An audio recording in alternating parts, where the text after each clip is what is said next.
எப்போது நான் பேசினாலும் இடையூறாகத்தான் இருக்கும் என்று அவை முன்னவர் சொன்னதையும் நீங்கள் அவை குறிப்பிலிருந்து எடுக்க வேண்டும்.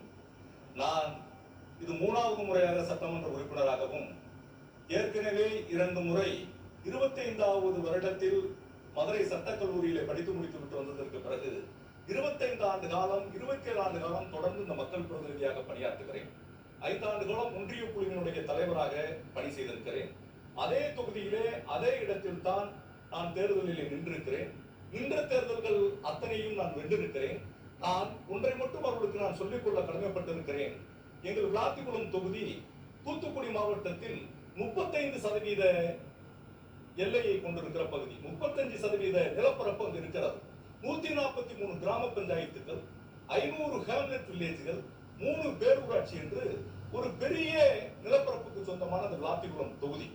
ஏறக்குறைய 56 கிலோமீட்டர் கடற்பரப்பு, பல்வேறு குக்கிராமங்களை கொண்டிருக்கக்கூடிய அந்த பகுதியில் நான் ஒவ்வொரு கிராமமாக ஒவ்வொரு மக்களினுடைய இதயத்திலும் இருந்த காரணத்தினால் தான் இந்த அவைக்கு தேர்வு செய்யப்பட்டு அனுப்பி வைக்கப்பட்டிருக்கிறார்கள் என்பதை மாண்புமிகு உறுப்பினர் அவர்களுக்கு நான் தெரியப்படுத்திக் கொள்ள கடமைப்பட்டிருக்கிறேன்.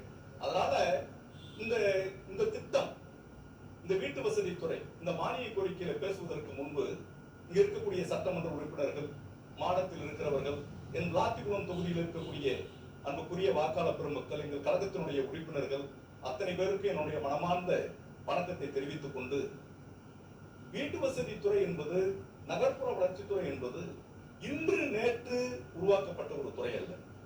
இதனுடைய பூர்வாங்கத்தை நீங்கள் பார்த்தோம் என்று சொன்னால், எங்களுடைய தூத்துக்குடி மாவட்டம் ஒரு பயோனியரான ஒரு மாவட்டம்.